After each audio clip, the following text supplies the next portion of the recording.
ታሪካችን የሚጀምረው ፍራንክ አቬግኒዲኔሮ የተባለ እጅግ ብልህና በርካታ ከባድ ወንጀሎችን በፈጸመ አጭበርባሪ በታሰረበት ሩሲያ ውስጥ በሚገኝ አንድ እስር ቤት ነው። በዚህ ጊዜ የኤፍቢአይ ወኪል ካርል ፍራንክን ወደ አሜሪካ ሊመልሰው ወደ እስር ቤቱ መጣ። ካርል ከፍራንክ ጋር እየተነጋገረ ሳለ በድንገት የፍራንክ ጤንነት መታወክ ጀመረ። መጀመሪያ ላይ ካርል ይህ የፍራንክ አንዱ ማጭበርበሪያ ዘዴ መስሎት ነበር። ነገር ግን ማንም ሰው እንደዚህ በጥበብ ማስመሰል እንደማይችል ተረዳ። በፍጥነት ወደ ሆስፒታል ሊወስደው ሲሞክር ፍራንክ ይህን አጋጣሚ በመጠቀም ለማምለጥ ሞከረ። ሆኖም ፖሊሶች ያዙት። ከዚያም ታሪኩ ወደ መጀመሪያው ይመለሳል። ፍራንክ የተወለደው በጣም ደስተኛ በሆነ ቤተሰብ ውስጥ ነው። ወላጆቹ እርስ በርሳቸው በጣም ይዋደዱ ነበር።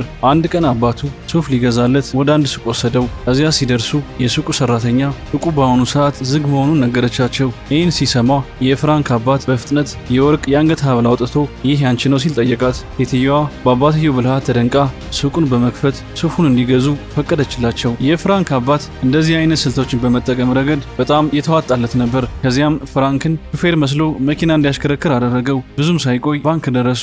የባንኩ ስራ አስኪያጅም ሊቀበላቸው ወጣ።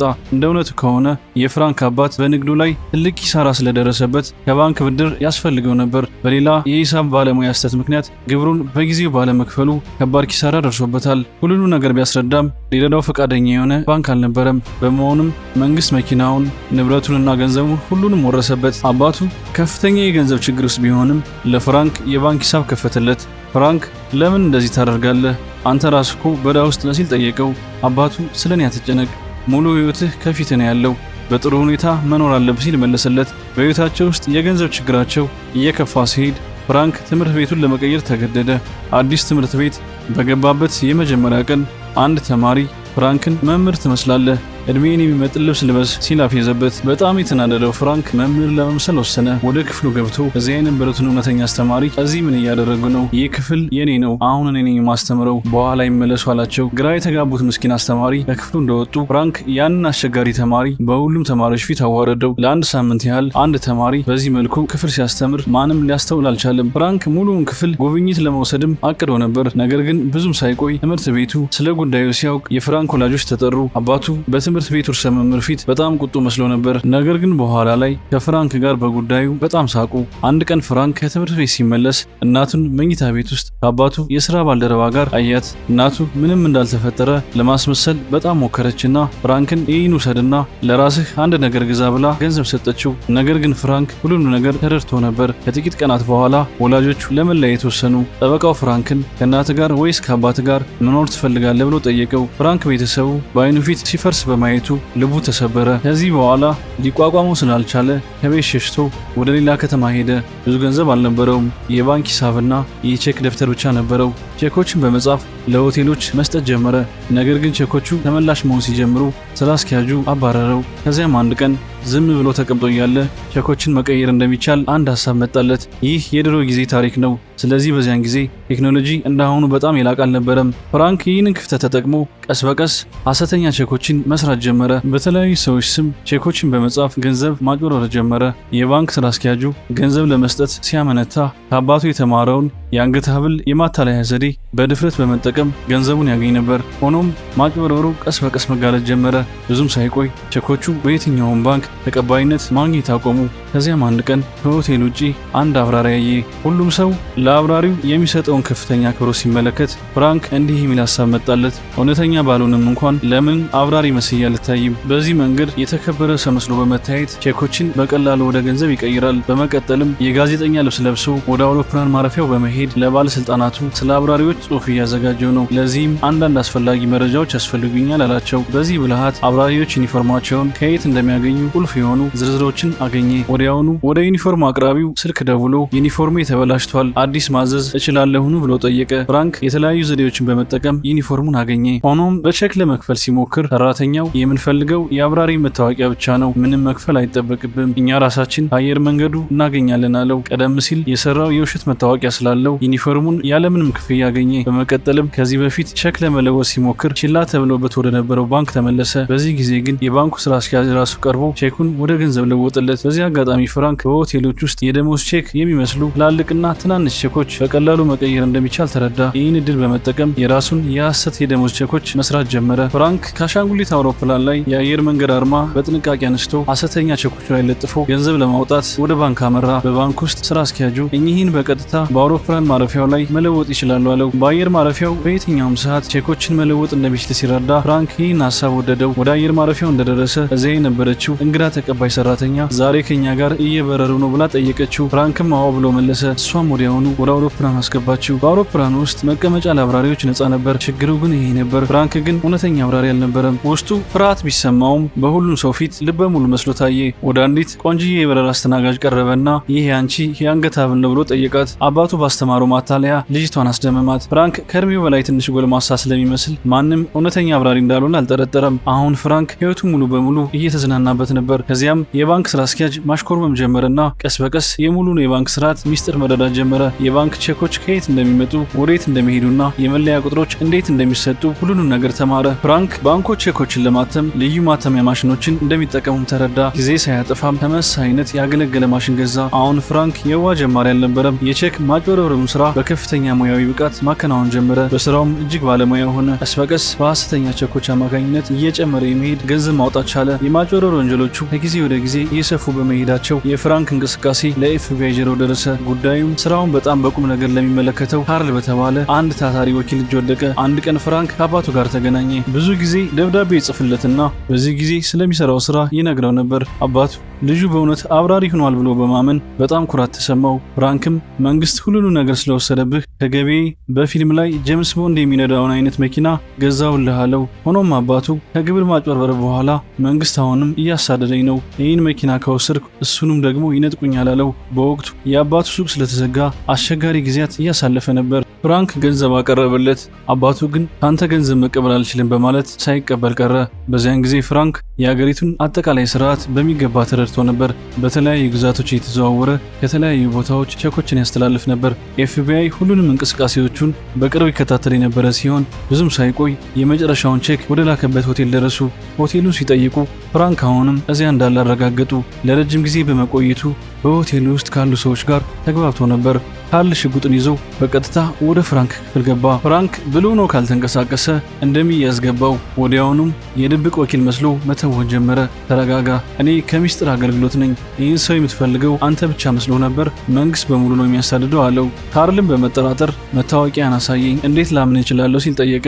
ፍራንክም ሙሉ የኪስ ቦርሳዬን ውሰድና በጥንቃቄ ተመልከተው አለው። ካርልም በአንድ እጁ የኪስ ቦርሳውን ለመክፈት አልቻለም። በዚያው ቅጽበት ፍራንክ ተመልከት፣ ሰዎቻችን ያንን ወንጀለኛ ቀድመው ይዘውታል፣ እኛ ከናንተ ቀድመን እዚህ ደርሰናል አለው። ካርል ወደ ውጭ ሲመለከት አንድ ሰው አንድ አይነ ስውርን ሰው ወደ መኪና ሲያስገባየ ከሩቅ ሲታይ እውነተኛ ወንጀለኛው በእርግጥ እንደተያዘ አሰበ። በዚህም ምክንያት ካርል ፍራንክን ሙሉ በሙሉ አመነው። በዚያን ጊዜ ፍራንክ ሐሰተኛ ቼኮችን ለመስራት ይጠቀምባቸው የነበሩትን እቃዎች በሙሉ ሰበሰበና ካርልን ፖሊስ ብዙም ሳይቆይ ይደርሳል፣ እስከዚያው ድረስ ይህንን ማስረጃ ወደ ታች ወስደዋለሁ አለው። ካርል ሙሉ በሙሉ ስላመነው የኪስ ቦርሳውን መልሶ እንዲወስድ እንኳን ጠየቀው። ነገር ግን ፍራንክ ሆን ብሎ አይ አንተ ያዘዋለሁ። ከዚያም ሁሉንም አስፈላጊ ነገሮች ይዞ ሸሼ። ከጥቂት ቆይታ በኋላ ካርል በመጨረሻ የኪስ ቦርሳውን ሲከፍተው ባዶ ሆኖ አገኘው። ያ ብልህ አጭበርባሪ ከዓይኑ ስር ሰርቆት ሸሽቷል። ካርል በጣም የተዋረደ ሆኖ ተሰማው። አለቃውም በከፍተኛ ሁኔታ ስለገሰጸው ካርል በንዴት መልሶ ጮኸበት። ቀስ በቀስ አየር መንገዱ ፍራንክ ራሱን ሐሰተኛ አብራሪ አድርጎ ሲያቀርብበት የነበረውን ዘዴ መረዳት ጀመረ። አሁን ያንኑ ማጭበርበር መድገም ትንሽ አስቸጋሪ ሆነበት። ጋዜጦች ስለ ፍራንክ ማጭበርበሮች ሲያውቁ ጄምስ ቦንድ የሚል ቅጽል ስም ሰጡት። ይህም ፍራንክን በጣም አስደሰተው። ልክ እንደ ጄምስ ቦንድ ሱፍ መልበስ ጀመረ። የእሱንም አይነት መኪና ገዛ። ብዙ ጊዜ ያለፈና ገና ደረሰ። ካርል በቢሮው ውስጥ ብቻውን ስራ ላይ ያለ ፍራንክ በድንገት ደወለለት። ፍራንክም እስካሁን ላደረግኩት ነገር ሁሉ ከልብ ይቅርታ መጠየቅ እፈልጋለሁ አለው። አድራሻውንም ለካርል ሰጠው። ሆኖም ካርል እንደገና ልታጠምደኝ የሞከርክ ነው አይደል? በዚህ ጊዜ በወጥመድ ውስጥ አልወድቅልህም ሲል መለሰለት። በመቀጠልም ገንዘብ ሊኖር ይችላል፣ ግን በጣም ብቸኛ ነህ አለው። ይህን ሲሰማ ፍራንክ በጣም ተጎዳና ስልኩን ዘጋው። ሆኖም በዚህ ጊዜ እውነት እየተናገረ ነበር። ትክክለኛውን አድራሻውን ለካርል ሰጠው። ፍራንክ ከካርል ጋር የመጨረሻውን ንግግር ሲያደርግ ቤሪያልን የሚለውን የኮሚክ መጽሐፍ ገጸ ባህሪ ስም ተጠቅሞ ነበር። ካርል ይህን ሲረዳ ወደ ቢሮ ደውሎ እሱ ትንሽ የጎለመሰ የሚመስል ልጅ ብቻ ነው፣ በጣም ወጣት ነው፣ ለዚያም ነው እሱን ማግኘት ያልቻልነው አላቸው። ወዲያውም ካርል ከቤት የሸሹ ልጆችን ዝርዝር እንዲያዘጋጁ ትዕዛዝ ሰጠ። አንድ ሰው ስለመጥፋቱ ሪፖርት ማድረጉ አይቀርም ብሎም ተናገረ። ከብዙ ምርመራ በኋላ ካርል በመጨረሻ የፍራንክ ቤት ሲደርስ የፍራንክን እናት አገኛት። ካርል ያመጣውን ፎቶ ስታይ አዎ ይህ ልጄ ነው በማለት አረጋገጠች። ካርልም እሱ ቁጥር 1 አጭበርባሪ ነው፣ ስለሱ ማንኛውን ነገር ከሰማችው ወዲያውኑ ለፖሊስ አሳውቁ አላት። ይሁን እንጂ እናቱ እሱ ልጅ ብቻ ነው፣ ምናልባት ለምግብና ለመጠጥ የሚያስፈልገውን ትንሽ ገንዘብ ብቻ ወስዶ ይሆናል አለች። ከዚያም ቦርሳዋን አንስታ እኔ እከፍላለሁ፣ ምን ያህል መክፈል አለብኝ ብላ ጠየቀች። ካርልም $1.4 ሚሊዮን ብሎ መለሰላት። ይህንን ስትሰማ የፍራንክ እናት በጣም ደነገጠች። በዚያን ጊዜ ፍራንክ በሌላ ከተማ ውስጥ በጣም የቅንጦት ኑሮ እየኖረ ነበር። አንድ ቀን ለሆነ ጉዳይ ወደ አንድ ሆስፒታል መሄድ አስፈለገው። እዚያ እንደደረሰ ብሬንዳ የምትባል አንዲት ነርስ ስታለቅስ አያት። አንድ ዶክተር ስህተት በመስራቷ ገስጿት ነበር። ፍራንክም አጽናናትና አትጨነቂ፣ ድንቅ ነሽ፣ ምናልባት ያ ዶክተር እብድ ሊሆን ይችላል አላት። በዚያን ጊዜ ፍራንክ አእምሮ ውስጥ አዲስ ሀሳብ መጣለት። ሆስፒታል ውስጥ ክፍት የስራ ቦታዎች መኖራቸውን ብሬንዳን ጠይቃት። አብራሪነት አሁን በጣም አደገኛ ሆኖ ነበር። ፍራንክ በምትኩ ዶክተር ለመሆን ወሰነ። ፍራንክ በሐሰተኛ የሃርቫርድ የሕክምና ዲግሪ ለቃለ መጠይቅ ቀረበ። የሆስፒታሉ ኃላፊ ዶክተር ጌታዬ በእኛ ትንሽ ሆስፒታል ውስጥ መስራት ይፈልጋሉ ሲል ጠየቀው። ፍራንክ የዶክተሮችን ፊልም በማየት ራሱን ስላዘጋጀ በትልልቅ ከተሞች ብቻ ሳይሆን በትንሽ ከተሞች ውስጥ ያሉ ሰዎችን መርዳት ይፈልጋሉ በማለት መለሰለት። በዚህ ምላሹ ወዲያውኑ ስራውን አገኘ። ሆኖም ግን ፍራንክ በእርግጥም ምንም አይነት የሕክምና ስራ አልሰራም። የሚያደርገው ብቸኛው ነገር ለዶክተሮቹ ምንም የማይጠቅሙ ምክሮችን መስጠት ብቻ ነበር። በትርፍ ጊዜው እሱና ብሬንዳ በጣም ተቀራረቡ። ከዚያም አንድ ቀን በድንገት ለድንገተኛ አደጋ ጥሪ ተደረገለት። አንድ ልጅ በጣም ተጎድቶ ነበር። ደሙን ሲመለከት ፍራንክ ውስጡ ተንቀጠቀጠ። ነገር ግን ሙሉ በሙሉ በራስ መተማመን ተሞልቶ ሌላውን ዶክተር በዚህ ሁኔታ ምን ታደርጋለህ ሲል ጠየቀው። ዶክተሩ የመለሰውን ሁሉ ፍራንክ በጣም ትክክል አለ። በመቀጠልም ይህን ልትቋቋመው እንደምችል እርግጠኛ ነኝ፣ በትክክል እንደሰራ ለማረጋገጥ በኋላ እመልሳለሁ አለው። ይህን ተናግሮ በፍጥነት ወጣ። ግን በእርግጥ በጣም እየታመመ ነበር። በሌላ በኩል ደግሞ ካርል የፍራንክን አባት ለማግኘት ሄዶ ስለ ፍራንክ ሁሉንም እንቅስቃሴዎች ነገረው። የፍራንክ አባት ግን የት እንዳለ አላውቅም፣ ባውቅም እንኳን አልነግርህም አለው። ካርል አባትና ልጅ በጣም እንደሚቀራረቡና እርስ በርሳቸው ደብዳቤ እንደሚላላኩ ተረዳ። እዚያ የተቀመጡትን ደብዳቤዎች በማየት ካርል ፍራንክ ያለበትን ቦታ ሰላ። ካርልም ብዙም ሳይቆይ ከፖሊስ ጋር ወደዚያ ቦታ ለመሄድ አቀደ። ይህ በእንዲህ እንዳለ ፍራንክና ብሬንዳ በፍቅር ውስጥ ወድቀው ነበር። አንድ ቀን ብሬንዳ በድንገት ማልቀስ ጀመረች። ለፍራንክም አንድ ጊዜ ጽንስ አስወርጄ ነበር፣ ከዚያ በኋላ አባቴ ከቤት አባረረኝ አለችው። ፍራንክም ትንሽ አሰበና ተመልከች፣ ስለ ትዳር ከአባትሽ ጋር ካወራው ይቀበልሻል ብሎ ጠየቃት። ብሬንዳ ይህንን ስትሰማ በደስታ ተሞላች። ከዚያም ፍራንክ የብሬንዳን አባት ሊያገኘው ሄደ። አባቷ ጠበቃ ነበር። ስለዚህ ፍራንክ ዶክተር ከመሆኔ በፊት እኔም ጠበቃ ነበርኩ አለው። ሕግንም የተማረው ፊልሞችን በመመልከት ነበር። በሚያደርገው ንግግር ሁሉንም አስደነቀ። የብሬንዳ አባት እውነቱን ንገረኝ፣ እንዳንተ ያለ ሰው በልጄ ውስጥ ምን አየ ብሎ ጠየቀው። ፍራንክም እኔ ሴት ልጅን የሚወድ ተራ ሰው ነኝ ብሎ መለሰለት። ይህንን ሲሰማ አባቷ በጣም ተደነቀ። ፍራንክም እዚህ ሕግን መለማመድ ከፈለግኩ ምን ማድረግ አለብኝ ሲል ጠየቀው። የብሬንዳ አባትም የሕግ ትምህርትን አስቀድማ አጠናቀሃልና ለዚህ ፈተና ማለፍ ብቻ ነው ያለብህ፣ ከዚያ በኋላ እዚህ መለማመድ ትችላለህ ሲል መለሰለት። ፍራንክ በእውነት ጠንክሮ አጠና፣ ፈተናውን ወሰደና ጠበቃ ሆነ። ታሪኩ ከዚያም ወደ አሁን ጊዜ ተመለሰ። እዚያም ካርል በመጨረሻ ፍራንክን ያዘው። ካርልም ያንን ፈተና እንዴት አለፍክ ሲል ጠየቀው። ፍራንክም ምን ለውጥ ያመጣል፣ ወደ ፍርድ ቤት ሳይሆን ወደ እስር ቤት ልትወስደኝ ሲል መለሰለት። ታሪኩ ከዚያም ድጋሚ ወደ ኋላ ተመለሰ። ፍራንክ ከብሬንዳ ቤተሰብ ጋር በጥሩ ሁኔታ ሲግባባየን ሊያገባትም ነው። ፍራንክ አባቱን የማግኘት ፍላጎቱን ገለጸለትና መንግስት የወሰደብንን ሁሉንም ነገር መልሰን እናገኛለን፣ ከዚያም እናቴንም ማሳመን ትችላለህ፣ ሁላችንም ወደ ድሮ ህይወታችን እንመለሳለን አለው። ሆኖም አባቱ እናቱን ሌላ ሰው ማግባቷን ሲነግረው ፍራንክ ልቡ ተሰበረ። አባቱ ጨምሮም ስለ ድርጊቶች ሁሉን አውቄያለሁ አለው። ፍራንክ ይህንን ሲሰማ በጣም ደነገጠና ሄደ። በዚያው ምሽት ፍራንክ ለካርል ደውሎ እያገባው ነው፣ በእኛ መካከል የሆነውን ነገር ሁሉ መርሳት እፈልጋለሁ አለው። ፍራንክ ይህ ሁሉ በእሱ ላይ የተከሰሱትን ክሶች በሙሉ እንደሚያስነሳ ተስፋ አድርጎ ነበር። ሆኖም ካርል በፍጹም አልተውህም፣ ይህን ስራ እስካለኝ ድረስ ማሳደድን ይቀጥላለሁ፣ ከሰራው ነገር በኋላ ልትሸሽ አችልም አለው። ከዚህ በኋላ ካርል አንድ ሀሳብ መጣለት። ፍራንክ አሁን ጠበቃ ስለሆነና አንድ ጊዜ ዶክተር መስሎት ነበር። ካገባ በኋላ ስሙን መቀየር እንደማይችል ያውቅ ነበር። ካርል የሰርጉ የግብዣ ወረቀት የሆነ ቦታ ታትሞ መሆን እንዳለበት አሰበና እሱን መከታተል ጀመረ። ፍራንክ ሲያገባም ሁሉም ወኪሎች ወደ ሰርጉ ቦታ ደረሱ። ይህንን ሲያይ ፍራንክ ብሬንዳን ወደ ክፍል ወሰዳትና እውነቱን ነገራት። ሰዎችን ሁሉ ሲያሞኝ እንደነበረ ነገር ግን በእውነት እንደሚወዳት አረጋገጠላት። አሁን ከዚህ እየሸሸው ነው። ነገ በአውሮፕላን ማረፊያ አግኝኝ፣ የት እንደምትሄጂ ለማንም እንዳትናገር ያላት። በሚቀጥለው ቀን ፍራንክ ብሬንዳን በአውሮፕላን ማረፊያ ጠበቃት። እሷ መጣች፣ ግን ብቻዋን አልነበረችም። ወኪሎች አብረዋት ነበሩ። ይህ ደግሞ ፍራንክን ለማምለጥ እጅግ ከባድ አደረገበት። በድንገት አንድ ድንቅ ሀሳብ መጣለት። ወደ አንድ ኮሌጅ በመሄድ አየር መንገዱ ብዙ የበረራ አስተናጋጆችን እንደሚቀጥር ተናገረ። ከብዙ ቃለመጠይቆች በኋላ ጥቂት ቆንጆ ሴቶችን መረጠ። በእነሱ ተከቦና የአብራሪ ዩኒፎርም ለብሶ ወደ አውሮፕላን ማረፊያ ገባ። ሁሉም ፖሊሶች በሴቶቹ ውበት ስለተዘናጉ ፍራንክ በቀላሉ አመለጠ። በተመሳሳይ ሰዓት ፍራንክን የሚመስል ልጅ ከመኪና ጋር ከአውሮፕላን ማረፊያ ውጭ ቆሞ ነበር። የኤፍቢአይ ወኪሎች በሙሉ ሊይዙት ቢጣደፉም ሲደርሱበት ግን ልጁ እዚያ እንዲቆም ገንዘብ እንደተከፈለው ነገራቸው። በዚህ ብልህ ዘዴ ፍራንክ ከሀገሪቱ ሸልኮ አመለጠ። ከዚያ በኋላ በበርካታ ሀገራት ውስጥ ትልልቅ ማጭበርበሮችን ፈጽሟል። ለመጨረሻ ጊዜ የታየበት ቼኮችን በመስራት ተጠምዶ ነበር። ካርል ፍራንክን እንዲያሳድድ አለቆቹ ፍቃድ ጠየቀ። የይዘውና እመልሰዋለሁ ብሎ ቃል ገባ። ሆኖም አለቆቹ ጥያቄውን አልተቀበሉትም። በገዛ ሀገራችን ውስጥ ልንይዘው አልቻልም፣ በባዕድ ሀገር እንዴት ልትይዘው ትችላለህ አሉት። ካርል ግን ተጨማሪ መረጃዎችን ማሰባሰቡን ቀጠለ። ብዙም ሳይቆይ ፍራንክ ቼኮችን እያተመ እንደሆነ አወቀ። ፍራንክ በሩሲያ ውስጥ መኖሩን ቢጠረጥርም ሩሲያ ግን ግዙፍ ነበረች። በትክክል የት ሊሆን ይችላል? ካርል ከዚያም የፍራንክ እናት ከአንዲት ትንሽዬ የሩሲያ መንደር እንደሆነች አስታወሰ።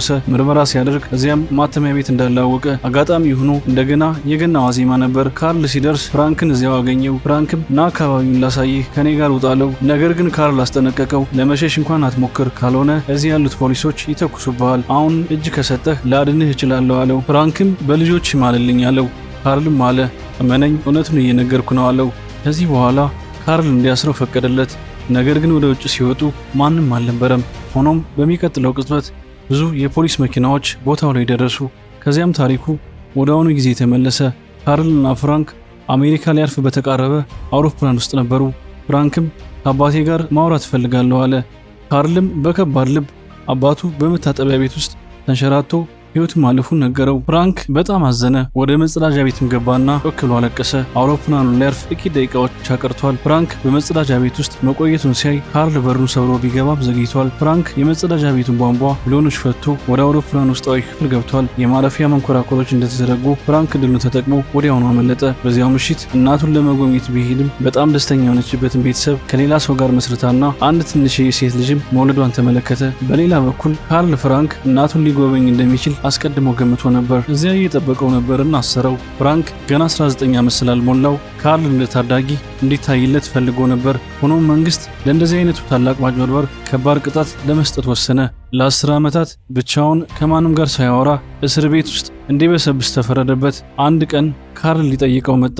የፍራንክ አይነት ማጭበርበሮች አሁንም እየተከሰቱ ስለነበር ካርል አንድ ቼክ አሳየውና አስተያየቱን ጠየቀው። ፍራንክ እንዳየው ወዲያውኑ ስህተቱን አየና እዚህ የሆነ ነገር አላለው። ካርል እንደዚህ አይነት ወንጀሎችን ለማስቆም ፍራንክ ብቻ ሊረዳው እንደሚችል ተረዳ። በሚቀጥለው ጊዜ ካርል አንዳንድ የኤፍቢአይ ወኪሎችን ይዞ መጣ። እነሱም በፍራንክ ችሎታ በእጅጉ ተደነቁ። ቀስ በቀስ ካርል ፍራንክን ከእስር ቤት አስወጥቶ በኤፍቢአይ ውስጥ ስራ አስቀጠረው። ፍራንክ አሁን በቀን 8 ሰዓት መስራት ነበረበት። ህይወት ሌላ እድል ሰጠችው። ሆኖም ግን ድጋሚ ለማምለጥ ከሞከረ የ50 ዓመታት እስራት ይጠብቀዋል። ፍራንክ ስራውን በትጋት ለመስራት የቻለውን ሁሉ ቢያደርግም ብዙም ሳይቆይ አሰልች ሆነበት። የኤፍቢአይ መዝገቦችን አውጥቶ ሰረዛቸው። በዚያ ቅዳሜና እሁድ ፍራንክ ወደ ሌላ ሀገር ለመሸሽ አቅዶ ነበር። ነገር ግን ካርል አስቆመውና ተመልከት፣ አሁንም ልጅ ነህ፣ ህይወት ሌላ እድል ሰጥሃለች፣ ስለዚህ ተጠቀምበት። አሁን ከሸሸህ ሙሉ ህይወት ግን በእስር ቤት ታሳልፋለህ። አላስቆምህም፣ ግን ሰኞ ወደ ስራ ተመለስ። አስታውስ፣ ማንም እያሳደደህ አይደለም፣ መሸሽ አያስፈልግህም አለው። ፍራንክ ሄደ። ሰኞ ሲደርስ ካርል በጭንቀት ይጠባበቀው ነበር። ለአፍታ ፍራንክ እንደገና እንደሸሽ አሰበ። ነገር ግን ፍራንክ ተመለሰና በተለያዩ ጉዳዮች ላይ በአስገራሚ ሁኔታ መስራት ጀመረ። በኤፍቢአይ ውስጥ ትልቅ ስም ካተረፈ በኋላ ፍራንክ በመጨረሻ የባንክ ማጭበርበሮችን ለማስወገድ የሚሰራ የራሱን ኩባንያ አቋቋመ። ሌቦችን ለመያዝ ከራሱ ከፍራንክ የሚሻልስ ማን ሊኖር ይችላል? ይህ እውነተኛ ታሪክ ሲሆን ፍራንክ በመጨረሻ በትክክለኛው መንገድ ሚሊዮነር መሆን ቻለ። ጓደኞቼ ይህን ቪዲዮ ከወደዳችሁትና በታሪኩ ከተማረካችሁ እንደዚህ ያሉ ተጨማሪ ቪዲዮችን ማቅረባችን እንቀጥል። ለመርዳት ሰብስክራይብ በማድረግ ድጋፋችሁን አሳዩን። ለተመለከታችሁ እናመሰግናለን።